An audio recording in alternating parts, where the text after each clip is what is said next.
자, 들어가겠습니다. 2시까지 하는 거 아시죠? 그죠?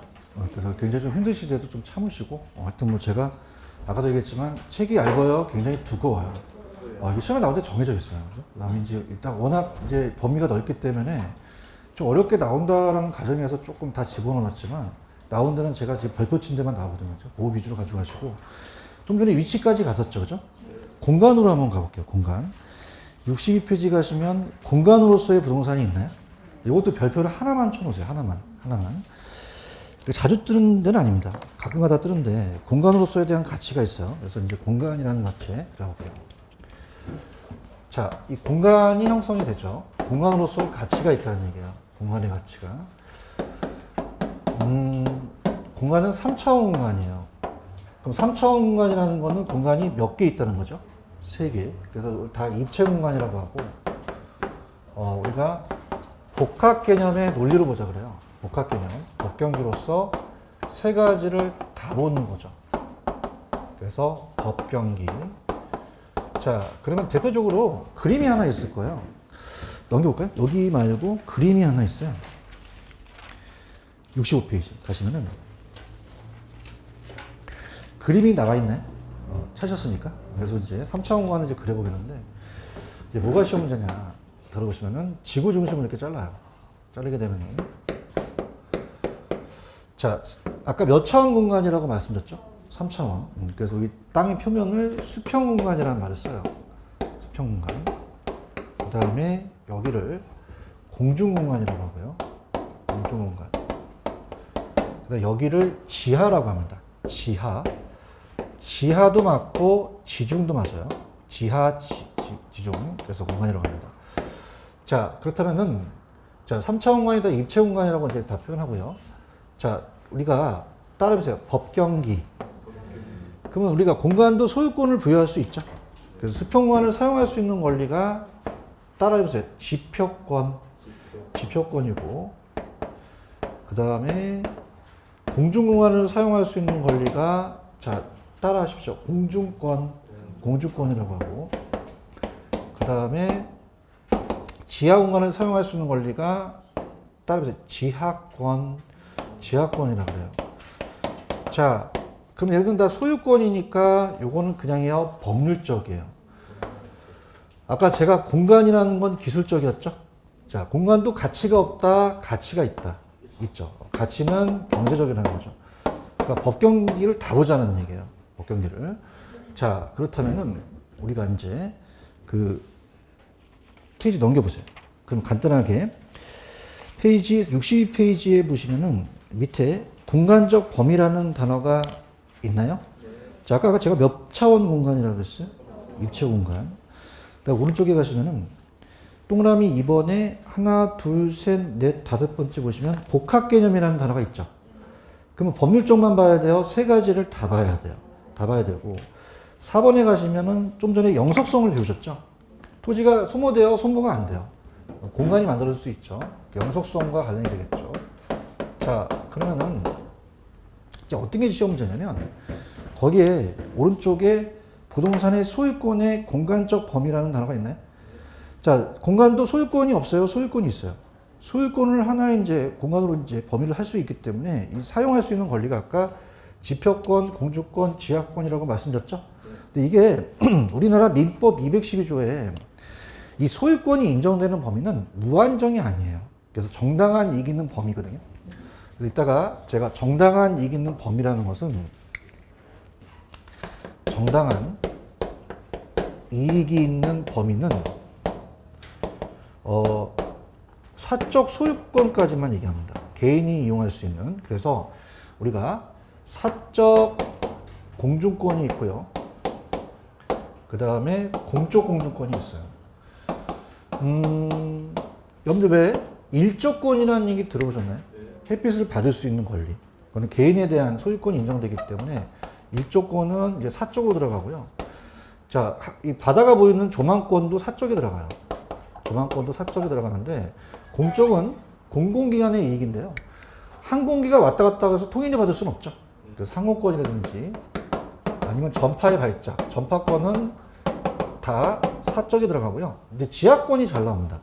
정당한 이익 있는 범위가 이 사적 소유권이 인정되는 범위가였기 때문에 사적 지하권까지만 보는데요. 자, 지하권은 지하공간을 사용할 수 있는 권리인데 광물을 채굴할 수 있는 권리와 지하실을 사용할 수 있는 권리가 있는데 나라마다 똑같을까요? 다를까요? 달라요. 그래서 우리나라는 사적 지하권에 대해서는 지하수는 인정하는데 미채굴된 강물은 채굴할 수 있어요? 없어요. 미채굴된 강물은 사적이다, 공적이다. 공적 지하권으로서 국유권으로 갑니다. 자, 그럼 들어가 볼게요. 펜 들어보세요. 자, 가시게 되면은 지금 63페이지 가시면 소유권의 공간적 범위라는 단어가 있나요? 자, 민법. 토지 소유권은 무한정이에요? 정당한 이익이에요? 자, 이게 제가 아까 사적 소유권이 인정되는 범위였죠? 그 개인에 대한 소유권이 인정되는 공간적 범위까지 얘기를 해요. 그 무한정이다, 정당한 이익 있는 범위다. 그럼 그 밑에 토지 소유권의 효력 범위를 입체적으로 규정하고 있으나 구체적 범위가 규정되고 있는 것은 이다, 아니다. 아니다. 자, 그러면 자, 어떻습니까? 그 밑에 가시면은 3번. 여기서 아까 정당한 이익 있는 범위라는 것은 아까 사적 소유권이 인정되는 범위라 그랬죠. 그래서 무한정이 아니에요. 무한정이 아니라 지하 공중으로 미치는 것이 아니라 사회 통념, 동남이 또 용도에 따라 그 범위가 또 결정되기도 하죠. 자, 그 다음에 밑에 보시면 지표권이라는 단어가 있나요? 지표권은 수평 공간을 이용할 수 있는 권리죠. 무슨 공간? 그럼 얘가 땅을 사게 되면은 여기다가 건물 안 져요? 지을 수도 있어요. 지을 수도 있고 작물을 경작할 수도 있죠. 이게 지표권이에요.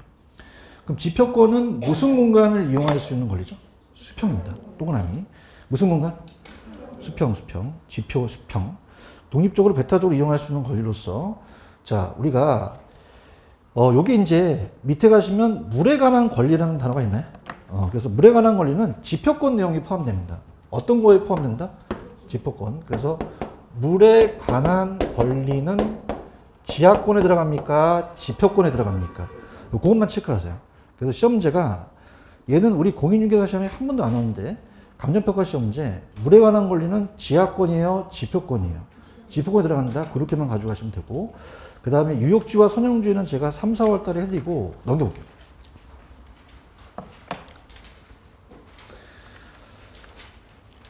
지하권이 있어요? 그럼 지하권은 토지 소유권자가 이것도 그냥입니까? 정당한 이익 있는 범위입니까? 그게 어디라 그랬죠? 사적 소유권이 인정되는 범위였죠? 그래서 그 범위까지만 권리 말하죠. 그럼 우리나라는 지하 매장물 중 지하수는 토지 구성문자로 보아 지하권을 인정하죠. 근데 이거 펼쳐보세요. 우리나라는 미채굴된 강물, 석탄, 석유, 가스가 나오면 이건 개인의 권을 인정 안 해요. 그럼 강업권의 객체로 보아 지하권을 개인의 소유권을 인정한다, 안 한다? 안 한다는 게 굉장히 잘 나옵니다. 민법에 규정되어 있어요. 그럼 오늘 프린트 10번 문제를 한번 풀어보세요. 맞나 틀리나?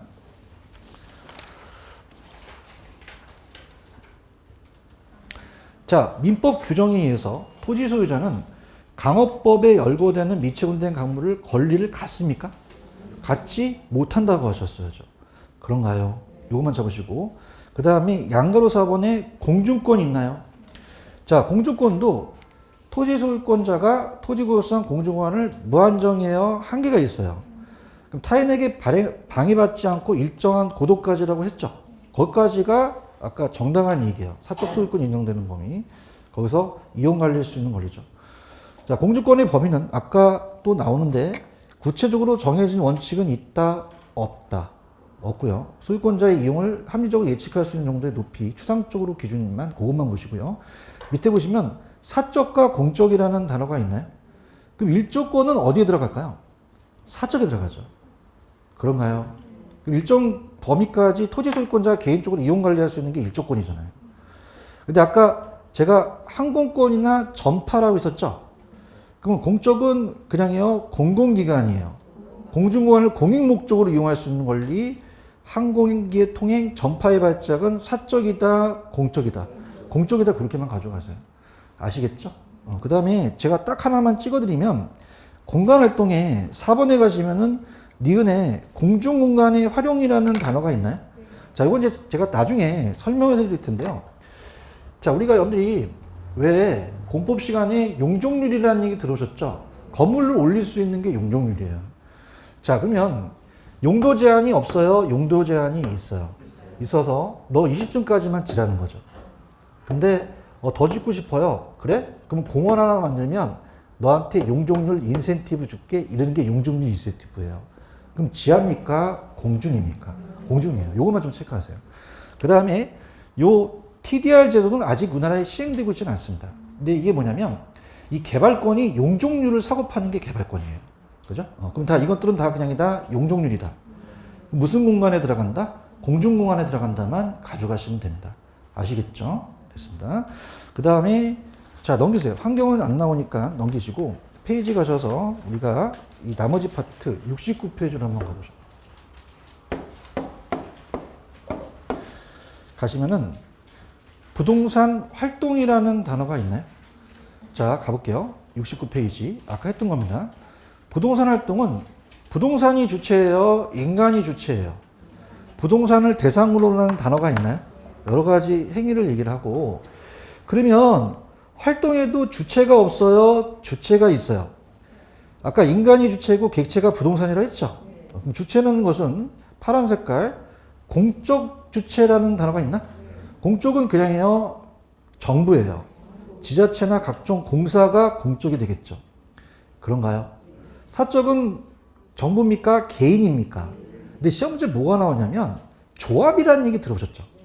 이 토지 소유자의 조합은 공적이 아니라 사적에 들어간다는 것만 좀 체크해 보세요. 지금 보고 있나요? 다시 할게요. 조합은 공적이다, 사적이다. 요것만 좀. 공적은 당연히 사회성 공성을 강조하겠죠. 사적은 수익성을 강조하고, 우리가 이 합친 걸 이제 제3주체, 복합주체라고 하는데 이건 나중에 또 개발 파트 나오니까 후수라고요. 그다음에 밑에 가시면 부동산 활동의 분류가 자, 소유 활동과 거래 활동이라는 단어가 있나요? 자, 그래서 봐봐봐. 아까 김영진 교수가 부동산 활동을 비능률화 시켜야 돼요? 능률화 시켜야 돼요? 이게 연구 목적이라고 말했죠. 그래서 그 활동을 능률화 시키는 거죠. 그러면 능률화 시키려면 내가 소유하고 있어요. 그러면은 연산역 사거리는 보통 그냥입니까? 상업용지입니까? 그럼 여기다가 공장 져야 돼요? 상가 져야 돼요? 그럼 잘 이용해야겠죠. 맞습니까? 그래서 따라서 최유효 이용 이걸 원칙으로 가요. 최유효 이용의 원칙을 능률화시키는 거죠.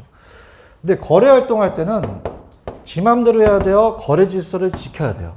질서였죠. 그래서 거래 질서 확립, 거래 질서의 확립을 우리가 능률화시키는 겁니다. 자, 지금 소유 활동 보고 계셔요? 소유 활동은 맨 밑에 무슨 이용을 한다고 그랬어요? 최이용. 거래 활동은 밑에 거래 질서 확립이라는 단어가 있죠? 그래서 이렇게 해서 두 가지만 체크하세요. 그 다음에 넘길게요.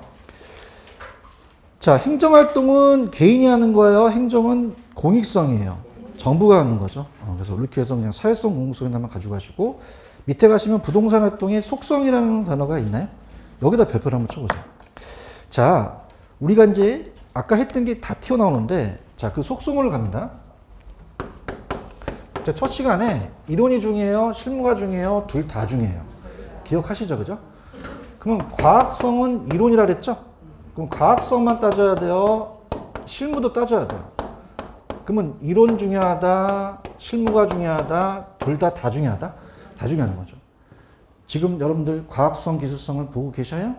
그럼 우리가 어떻게 돼요? 이 두 가지가 다 맞아 들어가야 된다는 거죠. 이해 가셨나? 그래서 맨날 야매만 하니까 학자다 보니까 밑에 거기 파란 색깔을 지금 보고 계셔요? 부동산 학계와 부동산 업계가 양자가 산학협동이라는 단어가 있나? 그래서 이 대학교에는 산학협동이라는 거가 만들어져요. 그죠? 산은 따르세요. 산업, 하는 학계. 그럼 산업과 학계라는 건 과학과 이론, 기술이 맞물려야 되는 거죠. 그럼 이론이 중요하다, 실무가 중요하다, 둘 다 중요하다. 둘 다 중요하고. 그 다음에 2번은 사회성과 공공성은 공익이라고 적어 놓으시고 사익은 사익이에요. 그럼 공익이 중요해요? 사익이 중요해요? 둘 다 중요해요. 둘 다 중요하다. 그렇게만 가져가시고 제가 하라는 대로 하세요. 그 다음 오른쪽에 전문성이라는 수준이라는 단어가 있나? 찾았나? 그럼 전문성의 수준을 보는 거예요. 1차, 2차, 3차가 있다면 자, 여러분들 나중에 뒤에 파트에 감정평가 파트가 있죠. 그러면 감정평가 활동을 하는 전문가는 중개사입니까? 평가사입니까? 평가사가 하는 게 가장 수준이 세요. 얘기 좀 해봐요. 평가사. 그럼 평가사가 평가하면 몇 차의 수준이다? 3차죠. 그런가요? 그럼 여러분들 아직 공인중개사 땄어요? 안 땄어요? 평가사도 안 땄죠? 여러분들 부동산 업무에 종사하지 않죠? 그럼 그냥 비전문가가 감정평가하는 것은 몇 차다? 1차. 공인중개사는 평가사예요? 평가사는 아니에요. 아니지만 부동산 업무에 종사하고 있죠? 평가하면 2차고 평가사가 평가하면 3차라는 거죠. 아시겠나? 그럼 비전문가가 하면 몇 차? 1차. 찾으셨어요? 중개사는 평가사는 아니죠. 근데 중개사가 부동산 업무를 하면서 평가하면 몇 차? 평가사가 평가하면 몇 차? 3차라는 거죠. 몇 차가 제일 수준이 세요. 술도 몇 차까지 마셨다는 얘기 돼요. 3차까지. 이렇게 웃지도 않고. 자, 그다음에 이제 윤리성이라는 단어가 있나? 윤리를 안 지켜야 돼? 지켜야 돼? 그러면 거래 당사자만 지켜야 돼? 중개업자도 지켜야 돼? 부동산은 국가고 전문성이 요구되죠? 그래서 윤리성은 뭐가 중요하냐면 밑에 양가로 2번에 윤리의 유형이라는 단어가 있죠? 요거에서 내가 찍어줄게. 고용윤리와 조직윤리라는 단어가 있나? 요거만 보세요. 이게 이제 밖에서 나왔었는데 한번. 고용윤리는 종업원과의 관계예요. 자, 조직윤리는 동업자. 이 동업자라는 건 다른 중개업자를 얘기를 합니다. 동업자. 동업자의 관계죠. 그러면 내가 중개업자라면 그냥 해요. 종업원을 고용해요. 그러면 종업원을 고용하게 되면 이 사람한테 윤리에 대한 교육을 시켜야겠죠. 이걸 따라서 고용윤리. 고용윤리요. 근데 여러분들 중개업자끼리 막 선의의 경쟁을 해야지 비난하면 돼요? 안 돼요? 안 되죠. 그럼 서로 업자와 업자 간의 윤리는 따라서 조직윤리. 조직윤리예요. 지금 보고 계셔요? 고용윤리는 누구와에 대한 관계요? 조직은요? 동업자. 동업자는 다른 공인중개업자를 얘기를 한다는 거죠. 동업자 자체는 협회라는 거고. 이해하셨죠? 그죠? 근데 필기를 한번 해보세요. 이 자식들이 어떻게 됐냐? 자, 시험 문제가 이렇게 나왔습니다. 자, 가볼게요. 어떻게 나왔냐면, 기업 내부 조직에서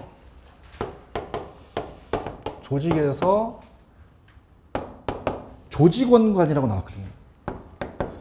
자, 그러면 얘기합니다. 기업 외부예요? 기업 내부예요? 내부라는 거죠. 얘기 좀 해보세요. 그럼 여기서 기업 내부의 조직원은 종업원과에 대한 관계라는 얘기예요. 그런가요? 그럼 조직 나왔다고 해서 조직 찍으셔야 돼요? 이건 고용 찍으셔야 돼요. 고용 찍으셔야 되는 거죠. 아시겠죠? 이 조직윤리는 기업 내부입니까? 기업이 외부입니까? 조직 간에 대한 것이 조직윤리죠? 이해 가셨어? 다시 할게. 시험 문제. 만약에 기업 내부 조직에서 조직원 간에 지켜야 될 윤리는 조직윤리다, 고용이다. 고용 이렇게 나왔기 때문에 제가 찍어드리는 거예요. 아시겠죠? 그죠? 이렇게 보시고 넘겨볼게요. 넘기시면 서비스는 의뢰인이고 그냥 공중은 일반 공중이다. 이렇게 가지고 규제는 이제 법률적 규제를 받고 자율적으로 갈 수 있지만 좀 절충할 수 있다. 이렇게 하고요. 아까 정보활동 기억하세요? 자, 이거는 자, 두 번째 따라서 부동성만 체크하시고 자, 여기 만약 중개업자라면 의뢰인과에 대한 활동은 사람이니까 대문 활동이에요? 대인 활동이에요? 물건에 대한 활동은요? 그러면 대인 활동만 하세요? 대문 활동도 하세요? 둘 다 한다는 거죠. 이해 가셨습니까? 그 다음에 임장이라는 것은 장소에 가야 되죠. 그러면 내가 찍어줄게. 임장 활동에 이런 쪽인 거는 토지는 움직여 안 움직여? 물건을 바로 가야 되지? 대인 활동이기 때문에 그래? 대문 활동이기 때문에 그래? 대문 활동이기 때문에 그렇죠. 그런가요? 자, 공간은 아까 3차원 공간이라고 얘기했죠? 전개하고 배려의 단계예요? 장기예요? 아까 영속성 기억하십니까? 이거 이렇게 보시면 되고 넘겨보세요. 자, 복합 개념이라는 것은 자, 법경기 중에 법률조만 따져야 돼요? 세 가지를 다 봐야 돼요. 다 봐야 됩니다. 그렇게만 가져가시고요. 자, 그 다음에 밑에 보시면 부동산 활동의 일반 원칙이라는 단어가 있나요? 이것도 별표를 딱 하나만. 딱 한 번 나오고 이제 거의 안 나오는데, 써볼게요. 편안하게 들으세요. 부동산 내가 활동을 해요. 중개 활동을. 그럼 지 마음대로 해야 돼요? 원칙을 지켜야 돼요? 일반 원칙은 전반적으로 다 지켜야 될 원칙이라는 거죠. 일반 원칙입니다. 자, 들어가 볼게요. 자, 따라해봐요. 능률성, 안전성, 경제성, 공정성이라는 단어가 있나요? 그러면 자, 봐봐. 여기서 이제 내가 얘기할게. 아까 부동산 활동을 그냥 시켰어요? 능률화 시켜야 돼요? 그게 제일 우선의 가치죠. 그런가요? 그래서 이 가치, 여기서는 능률성의 원칙이 중요해요. 무슨 성의 원칙이 중요하다? 그래서 아까 제가 소유 활동이라는 거 기억나시죠? 그럼 소유 활동할 때는 그냥 해야 돼요? 잘 이용해야 돼요. 채용의 원칙을 갖고 따집니다. 채유 이용의 원칙을 따지는 게 능률성을 따지는 거고요. 거래 활동할 때는 거래 질서를 지켜야겠죠. 그래서 거래 질서를 확립하는 원칙을 지켜야겠죠. 그럼 이런 것들은 요건 안정성이에요. 요건 능률성이에요. 능률성 보고 계셔요? 소유 활동의 능률성을 위해서 채용이나 거래 활동의 거래 질서 확립 나오면 이건 안정성이야, 능률성이야. 능률성이요. 그죠? 이렇게 보시면 됩니다. 그래서 갈게요. 자, 여러분들 이 안정성은 뭐냐면요. 여러분들 경매 물건은 좀 비싸게 나옵니까? 싸게 나옵니까? 그렇다고 흥분하시면 안 돼요. 그죠? 근데 이 경매라는 자체가 물건이 어때요? 낙찰이 되게 되면은 일단은 어떻게 됩니까? 빨리 팔릴 수도 있잖아요. 얘기 좀 해보세요. 그럼 주어진 여건 하에서 빨리빨리 하자는 거 답이 능률성, 거래 사고를 막는 게 답이 안정성. 그럼 하나 쪽을 너무 치우치면 하나 쪽이 저해될 수 있다는 거죠. 그런가요? 자, 그러면 만약에 능률성을 따져서 이게 30억짜리인데 막 이게 3억으로 나왔어. 눈이 막 뒤집어졌어. 샀지? 근데 그냥이야 거래 사고가 터지지? 그럼 우리가 요건 서로 상충관계에 있다는 거예요. 아시겠습니까? 안정성이라는 단어가 있어요. 이건 따라서 거래 사고와 관련. 그러면 복합 개념의 법경기가 안정성을 따지겠죠? 그 다음에 능률성과 안정성은 그냥입니까? 서로 충돌합니까? 하나가 높으면 하나가 저해되겠죠? 이해 가셨어요? 자, 경제성은 그냥이야 돈이 되는 거야. 그러면 파란 색깔 읽어봐요. 최소의 비용으로 최대 효과 나오면 경제성 찍어야 되죠? 그래서 합리적인 선택을 또 한다. 전반적으로. 그 다음에 공정성은 부동산 특정 지켜야 돼요? 공정해야 돼요? 공정성을 지켜야겠죠? 네, 그렇게만 보시면 됩니다. 요거 이해 가셨죠? 이렇게 보시고요. 그 다음에 오른쪽 따라서 현상. 현상은 파란 색깔. 어떤 인간의 행위가 개입되지 않고 자연현상, 부동산 현상을 볼 수 없는 게 봐봐. 부동산은 자연과학이에요? 사회과학이에요? 부동산만 연구해요? 인간도 연구를 해요? 그럼 화산이 폭발한 거는 이제 불질러서 폭발한 게 아니죠? 그럼 자연현상은 부동산 현상이 아니라는 얘기예요. 아시겠죠? 이렇게 됐습니다. 자, 여기까지 하고 이제 경제 파트 좀 넘어갈게요. 수용 공부로 가겠습니다. 자, 수용 공부는 조금만 달아볼게요. 89페이지로 가죠. 89페이지 가시면은 부동산 수요라는 단어가 있나요? 자, 합니다. 자, 그래서 총론 파트는 아까 제가 첫 시간에 찍어드린 거 위주로 가세요. 별도 3개 친 거 위주로. 그래서, 자, 따라해보세요. 부동산의 개념. 복합 개념의 부동산 기억하시죠? 토지 용어는 아까 필지가 있으면 획지가 있죠. 후보지가 있으면 이행지가 있죠. 거기 나오고요. 토지 특성은 자연적만 있어요. 인문적도 있어요. 이렇게. 그래서 3가지만 이제 보시면 되고, 이 공간이라든지 위치라든지 이런 것들 그냥 사이드로 가져가세요. 거의 시험 문제는 자주 출제되는 건 아니에요. 자, 그러면 수요 공급으로 한번 들어가 볼게요. 나머지 시간. 자, 수요 공급 파트가 좀 어렵습니다. 많이 이제 우리가 어려워하시는 게 수요 공급 파트예요. 그래서 미리 조금 맛만 보겠는데 오늘. 자, 수요 공급 이론은 자, 여기는 나온다면 한 3문제에서 4문제까지 떠요. 3문제, 4문제. 요즘은 한 4문제 정도 나옵니다. 자, 그럼 수요는 파는 쪽이에요? 수요는 사는 쪽이에요? 사는 쪽이죠. 그래서 수요의 개념으로 잡아볼게요. 자, 소비자가 갑순이가 사과를 100개 먹어요. 많이 먹어요? 적게 먹어요? 기간에 따라 달라요. 그럼 따라서 일정 기간, 유량이라는 개념을 명시해 줍니다. 일정 기간. 그래서 일정 기간 동안이라는 게 들어가야 돼요. 그럼 유량이에요? 저량이에요? 유량. 저량이라고 하면 안 되죠. 그래서 항상 저량의 개념을 잡으시면 안 돼요. 유량을 잡으시고요. 그 다음에 자, 갑이라는 건설회사가 아파트를 팔려고 합니다. 24평을 3억으로. 자, 그러면 어떻게 돼요? 수요 분석을 안 해야 돼요? 수요 분석을 해야 돼요. 그래서 지나가는 사람한테 물어보겠죠? 물어봐서 이 아파트 3억 주고 팔려고 하는데 사시겠어요? 어저께 샀대요. 산 게 중요해요? 사려고 하는 게 중요해요? 구매했어요? 아직 안 했어요? 아직 했죠. 그래서 구매하고자 하는 겁니다. 구매하고자 하는 것은 아직 구매했다, 아직 안 했다. 살 의사만 얘기하죠. 살 의사를 얘기해서 요거는 이제 우리가 사전 쪽이란 말을 써요. 자, 일사사 써서 아직 샀어요, 사기 전이에요. 사후적하면 된다, 안 된다? 안 되는 거죠. 사후적하면 안 됩니다. 이렇게 잡으시고요. 그 다음에 여러분들 살 의사만 있어야 돼요? 살 능력도 있어야 돼요? 구매력이 있어야겠죠. 그죠? 그래서 구매력이라는 게 떠요. 이 구매력은 살 능력까지 다 갖춰야 된다는 얘기예요. 자, 이걸 따라해보세요. 유효수요라고 합니다. 근데 이따 잠깐 제가 뒤에서 보여드리겠지만 잠재수요라는 게 있어요. 그러니까 잠재수요라는 것은 살 의사는 있는데 살 능력이 없다는 얘기죠. 자, 그럼 살 능력이 없으면 유효수요입니까? 잠재수요입니까? 잠재수요예요. 잠재수요가 뭐냐면 우리가 부동산으로 본다면 무주택 서민들을 얘기한다는 거죠. 그럼 무주택 서민들은 살 의사는 없어요? 살 의사는 있어요? 능력이 없죠?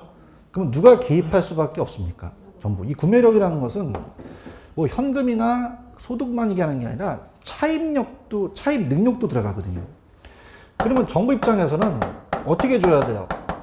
좀 그냥 해야 돼요. 이자를 좀 저리로 빌려줘야 돼요. 빌려주는 비율을 좀 높게 해야겠죠? 이렇게 들어갑니다. 자, 펜 들어보세요. 갑니다. 자, 89페이지 들어갈게요. 부동산 수요란 일정 시점, 일정 기간. 부동산을 구입했어요. 구입하고자 하는 거예요. 욕구라는 단어가 있죠? 그러면 자, 갈게. 2번 간다. 수요량은 아까 사과를 100개 먹어. 많이 먹어, 적게 먹어. 일정 기간에 따라 달라. 저량이야, 유량이야? 유량. 자, 수요는 구매하고자 하는 게 있었죠. 그럼 수요량은 그 가격에 구입하고자 하는 이라는 단어가 있나요? 그럼 사후적이다, 사전적이다. 이미 구입한 양 사후적 개념으로 하시면 안 돼요. 그 다음 4번 구입할 의사만 있어야 돼요? 능력도 있어야 돼요? 그걸 뭐라 그랬죠 제가? 유효수요라고 얘기했나요? 그러면 어떻게 된다? 구매 능력, 구매하고자 하는 부동산에 대한 대가를 지불할 수 있는 능력인데 자, 여기는 현금만 있는 게 아니죠. 그냥입니까? 차입 능력도 들어갑니까? 융자금도 들어가죠. 그래서 이게 다 우리가 고가이기 때문에 유효수요를 또 중요시하는 건다는 거죠. 아시겠습니까? 그래서 우리가 그럼 시험 문제 밑에 유효수요나 사고자 하는 가처분 소득은 내가 소득에서 조세를 뺀 거거든요. 그럼 내 가처분 소득에만 의미한다 그러면 맞을까요? 틀릴까요? 차입 능력과 융자금도 포함 안 된다? 포함된다. 포함될 수 있죠. 유효수요가 될 수 있다는 거예요. 이해 가셨습니까? 근데 이게 중요한 거는 우리가 수요나 공급이나 원하는 양은 최대 수요량은 맞는데 자, 최대 수요량은 맞는데 수요자는 좀 비싸게 살려고 그래요? 좀 싸게 살려고 그래요? 그래서 자, 따라해보세요. 최고 가격. 그래서 이 가격을 넣으면 지불을 안 하겠다는 거예요. 그죠? 그러면 최저예요? 최고 가격이에요. 밑에 보시면 박스가 하나 있나요? 박스 찾으셨어? 그러면 수요자가 원하는 가격은 어느 가격까지만 달라는 거예요. 어느 가격까지만 지불하겠대요. 최고 가격까지만 지불하겠다는 거죠. 그런가요? 근데 봐봐봐. 공급자는 이걸 만들 때 그냥이야 생산비가 들어가. 그러면 생산비를 건져야 되겠죠. 얘기 좀 해보세요. 그러면 얘는 최고입니까? 최소입니까? 최소 요 정도는 나한테 달라는 얘기죠. 이거 이해 가시겠습니까? 이렇게 보시면 되고 그 다음에 넘겨보세요. 넘기시면은 우리가 참고학습에 유량, 저량이라는 단어가 있나요? 별표를 한번 쳐보세요. 이거 나옵니다. 자, 아까 사과를 100개 먹는다. 많이 먹어요? 적게 먹어요? 기간에 따라 틀려요. 기간에 따라 틀리죠. 그래서 유량, 절량은, 자, 우리가 또 인문 과정에 했었는데, 야매도 있긴 한데, 그냥 야매 안 하고, 편법 안 하고 그냥 갈게요. 유량과 절량이에요. 자, 그럼 유량이라는 자체는, 자, 이게 흐를 읍자입니다. 그러니까 강물이 흘러요. 그래서 일정 기간이라는 거를 명시해야 되는 양이죠. 그 다음에 요거는 일정 시점을 명시해야 되는 양입니다. 현재 얼마냐. 현재. 그래서 요거는 유량, 절량이라는 거죠. 그래서 얘를 플로우라고 하고, 얘를 이제 또 영어도 나왔었어요. 플로우라고 하고, 얘를 이제 스탁이라고 하거든요. 스탁. 자, 그럼 우리가 기초염입니다. 자, 따라해보세요. 절량, 시점. 그럼 기간이 나와야 돼요? 얘는 시점이 나와야 돼요. 시점. 그 다음에 좀 우리가 좀 유치하지만, 따라서 UFO. 아이씨, 안 먹혀, 씨. 자, 유량은 플로우고 절량은 스탁이죠. 그런가요? 자, 그럼 이렇게 볼게요. 봐봐. 아까 사과를 100개 먹어. 많이 먹어, 적게 먹어, 기간에 따라 달려. 1년에 먹으면 조금 먹고, 한 달에 먹으면 많이 먹죠. 하루에 100개 먹으면 사람이야? 삐 꽂고 다녀, 그죠? 그러면 일정 시점이어야 돼요? 일정 기간이어야 돼요? 그죠? 양이라는 자체를 일정 기간이냐, 일정 시점으로 명시를 하라는 얘기예요. 아시겠습니까? 그럼 여러분이 지금 알만한 게 소득하고 자산이라는 게 잘 뜹니다. 뜨는 것만 얘기할게요. 그러면 갑돌이가 만약에 소득이 1000만 원이에요. 그럼 갑돌이 와이프가 연 1000만 원 갖다 주면 연봉 1000만 원 갖다 주면 좋아할까 쫓겨날까? 월 1000만 원 갖다 주면 어떻게 될까? 좋아하죠. 하루에 1000만 원 갖다 주면 쓰러져요. 그죠? 그럼 요거는 따라서 기간에 따라 다르다. 근데 자산이라는 자체는 그냥입니까? 시점에 따라 다릅니까? 지금 현재 가지고 있는 거죠? 그런가요? 이렇게. 그래서 요거는 시점이라는 표현과 현재라는 표현, 이런 것들, 여기 들어가요. 자, 그러면은 가볼게요. 지금 유량이라는 단어 있어요? 유량은 시점이에요? 일정 기간이에요? 새롭게 흘러간 기존의 양이 아니죠? 기존의 양이 아니죠. 그죠? 그래서 새롭게 만들어진 양입니다. 일정 기간의 유량과 일정 기간의 유량은 또 더하기도 하죠. 절량은 쌓여 있는 거죠.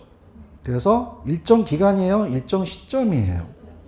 누적되어 쌓여진 양을 얘기해요. 기존 양이 이미 모두 더해진 걸 얘기하죠. 이해하셨죠? 그래서 일정 시점의 절량과 일정 시점의 절량은 더하기는 좀 불가능합니다. 그러면 자, 제가 나온 것들만 해볼게요. 신규하고 기준주택이라는 단어가 있나요? 자, 그래서 이 기준주택은 재고거든요. 자, 이건 신규입니다. 자, 그럼 제가 이렇게 가볼게요. 나중에 이제 주택시장의 유량과 절량을 미리 예습을 해보겠는데, 만약에 시험지 이렇게 나옵니다. 들어보세요. A지역에 2019년, 자, 우리가 2020년 1월 1일 이 지역에 100채가 존재한대요. 자, 이건 신규입니까? 기존 주택입니까? 기존에 이미 있는 거죠. 얘기 좀 해봐요. 맞나요? 자, 그럼 이거는 현재 존재하는 양이 되죠. 자, 그러면 그 장이에요. 이건 기존 주택이에요. 재고 주택이라는 거죠. 맞나요? 그럼 기간입니까? 일정 시점입니까? 시점이라는 걸 명시해 줘야 된다는 거죠. 그렇죠? 그래서 우리가 얘는 일정 기간이다, 일정 시점이다. 유량이다, 절량이다. 절량의 개념이에요. 그죠? 그래서 이거를 우리가, 요거는, 자, 신규입니까? 기존 주택입니까? 재고가 나오면 절량 찍으셔야 되겠죠? 그래서 주택 절량의 공급량이에요. 주택 절량의 공급량. 자, 그러면은, 만약에, 여러분들 생각해 보세요. 그럼 만약에, A지역에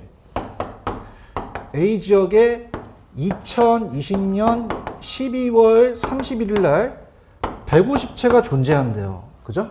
그러면 자, 볼게요. 자, 이것도 그냥입니까? 일정 시점입니까? 이것도 절량이 되겠죠. 대답해 보세요. 그럼 1년 동안에 50채가 만들어졌다는 얘기예요. 그런가요? 그럼 50채가 지어졌다는 거는 재고입니까? 신규입니까? 신규죠. 자, 이건 1년 동안이라는 게 나오겠죠. 그럼 1년 동안이라는 건 시점이에요? 일정 기간이에요? 유량이에요? 절량이에요? 유량이라는 거 신규로 들어간 거죠. 그런가요? 그럼 요거는 일정 기간이니까 절량이다, 유량이다. 유량이라는 거죠. 신규 들어간 양이 되니까. 맞습니까? 그래서 신규가 이제 요거는 주택 절량이에요, 주택 유량이에요. 유량이 공급량이 된다는 거죠. 이해 가셨죠? 그래서 자, 그러면 여러분 얘기해 보세요. 신규는 무슨 양이죠? 유량. 기존 주택은요, 절량이라는 거죠. 그런가요? 그러면 자 보세요. 자, 이 절량이라는 것은요, 이걸 두 가지를 더하면 안 된다는 거죠. 보세요. 지금 100채가 존재했는데 150채가 존재하잖아요. 자, 따라서 50채 늘어났다. 그럼 250채가 된 건 아니잖아요. 얘기 좀 해보세요. 그러면 절량은요, 이걸 더하면 돼요? 안 돼요? 안 된다는 거죠. 오케이? 무슨 얘기인지 알아들어야 되는데, 알아들었어요? 그러니까 100만 채가 2019년이면 2020년까지 101채면 한 채만 1년 동안 만들어진 거 된 거예요. 맞나요? 그럼 이건 더하면 돼요? 안 돼요? 안 되는데, 유량은 더해도 된다는 얘기죠. 자, 2019년에 1만 채라는 단어가 있죠. 그 만약 2000년도에 50채라면 2021년에 또 50채를 지을 수 있잖아요. 자, 따라서 유량은 더한다. 그럼 유량은 더해도 된다는 얘기죠. 같이 가자. 이해 가셨어요? 그 다음에 거기 보시면 주택 거래량이라는 단어가 있나? 이거 따라서 유량. 유량이에요. 주택 거래량. 일정 기간이어야 돼요? 일정 시점이어야 돼요? 기간. 그럼 100채가 거래됐다는 거는 이 지역에 어떻게 됐어요? 기간 동안을 얘기를 한 거죠. 그런가요? 그럼 거래량은 유량이니까 이걸 더해도 되겠죠? 그래서 2019년에 3만 채면 2020년 5만 채니까 8만 채가 전체 대한 유량이 되겠죠. 그런가요? 제가 소득도 유량이라고 얘기했죠. 그러면 2019년 내가 5천이고 2002에 6천이면 그냥 더해. 더해서 1억 1천이 되겠죠. 그런가요? 통화량에다 곱펴쳐 보세요. 아, 이게 나왔어요. 작년에. 통화량 있어요, 통화량?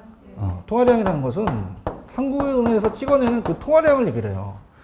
그럼 2019년에 500조인데 2020년에 600조라는 단어가 있나? 지금 보고 계시나? 그러면 지금 100조만큼 더 늘어났다는 뜻이지 이게 새로 만들어진 게 아니라는 거죠. 아시겠습니까? 이게 무슨 양이 되겠어요? 절량이에요. 그럼 더하면 된다, 안 된다? 안 된다는 거죠. 그죠? 그다음에 통화량은 절량이다. 작년에 딱 한 번 떴어요. 통화량. 통화량 무슨 양이라고요? 절량. 시점에 따라 다른 거죠. 하실 수 있겠습니까? 요거. 그 다음에 이제, 자, 밑에 문제를 풀기 위해서 좀 이렇게 얘기할게요. 자, 시험 문제는 보통 절량에 대한 게 많이 나와요. 그래서 따라서 재고, 아까 재고 기억나세요? 그 다음에, 자, 따라해보세요. 자산, 인구. 인구도 어떻게 돼요? 지금, 애가 태어나고 있죠? 현재 인구수도 절량이라는 얘기죠. 아시겠죠? 그래서 따라서 재고, 자산, 인구, 요게 많이 떠요. 절량으로서. 그죠? 근데 아까 제가 수입은 뭐였어요? 소득이 수입이죠. 수입은 유량이에요? 절량이에요? 유량. 그 다음에 신규주택도 유량이 되겠죠. 아시겠습니까? 그래서 더 넓히지는 않게요. 왜냐하면 지금 내용이 더 넓힐 정도로 여기가 없기 때문에 요 정도만 체크해 본다면 밑에 보시면은 기출문제 하나 있나요? 풀어보세요. 절량을 한번 찾아보래요. 절량.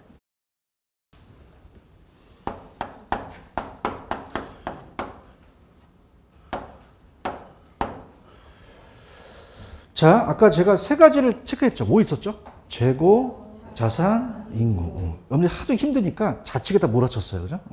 지금 보고 계십니까? 근데 아까 수입은 뭐였죠? 수입? 유량이죠.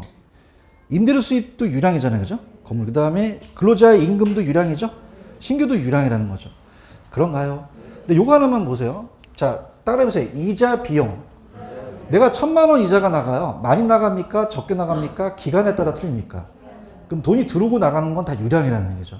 아시겠죠? 그렇게만 정리를 하시면 돼요. 이해 가셨습니까? 자, 그래서 유량절량의 판단에 다시 갈게요. 신규주택은 무슨 양? 유량. 재고, 절량. 거래량, 유량. 소득, 통화량, 절량이 되겠죠. 인구수는 아까 뭐였어요? 인구, 절량이 되겠죠. 이자 비용도 유량이 되겠죠. 아시겠죠? 그 정도만 가져가세요. 그래서 암기 기법이 있어요. 있는데 지금은 요령 피지 마세요. 유량 절량을 가져가시면 됩니다. 아시겠습니까? 이렇게 해서 보시고요. 그 오른쪽 서부터는 제가 다음 주에 하도록 할게요. 여기까지 갔습니다. 오늘 수고하셨습니다. 감사합니다. 예.